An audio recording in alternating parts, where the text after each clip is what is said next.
Nemocničné prostredie robí nervóznou nielen mňa, ale možno, že mnohých, aj ktorí sledujete tento vlog.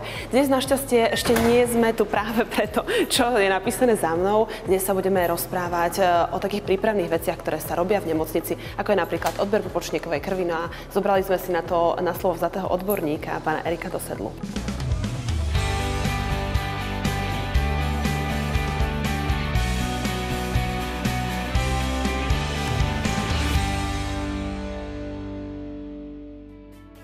My sme pána doktora naozaj zobrali priamo z jeho pracovných činností. Mladí rodičia väčšinou riešia, a ja riešim takúto dilemu, že či si dať odobrať pupočníkovú krv, nedať. Je tam samozrejme XY dilem, ktoré riešime popri tom. A toto je jedna z nich. Čo vy by ste mi poradili a čo radíte svojim rodičkám?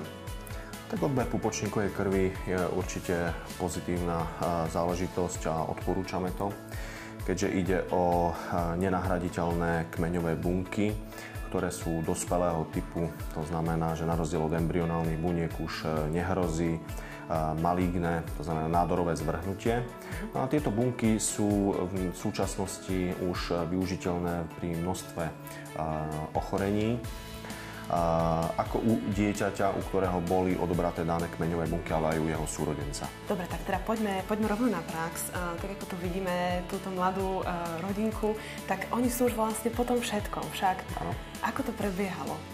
Nemyslím celý pôrod, ale poďme sa zamerať na ten jeden fragment, tá pupočníková krv vlastne. Čo tam žena má čakať a čo vôbec, aj ja, ktorá sa napríklad rozhoduje, mám čakať, že keď si ten odber dám versus to, že keď si ho nedám.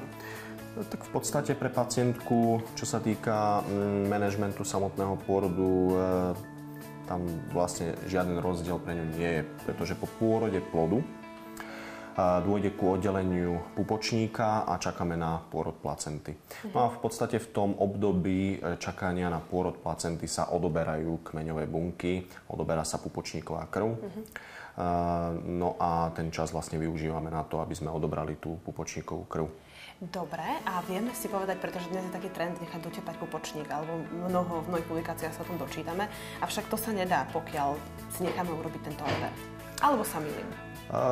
Je to možné nechať dotepať pupočník a následne urobiť ešte aj odber pupočníkovej krvi z toho dôvodu, že dnes sa okrem pupočníkovej krvi dajú odobrať aj tkanivá, ako je tkanivo pupočníka alebo aj celá placenta. Takže pacientka pokojne sa môže rozhodnúť aj pre taký typ odberu, kde je možné nechať pupočník dotepať.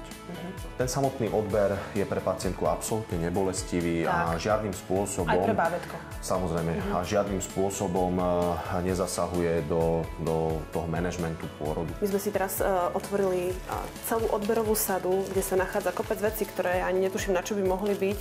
Vyzerá to ako taká malá svorka. Pán Dosedla, možno mi pomôžte. Toto je kompletná odberová sada na odber všetkých tkanív, placenty, pupočníka a pupočníkovej krvi.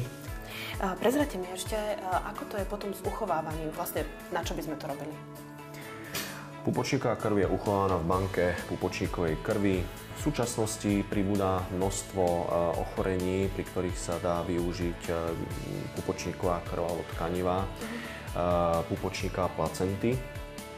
V súčasnosti sa veľa síl dáva práve do výskumu liečby niektorých ochorení centrálneho nervového systému, ako napríklad detskej mozgovej obrny, poškodenia mozgu, ktoré vyplývajú či už zo stavov vnútromaternicových, teda počas tehotnosti alebo pri pôrode, kde sú pomerne veľmi sľubné a dobré výsledky.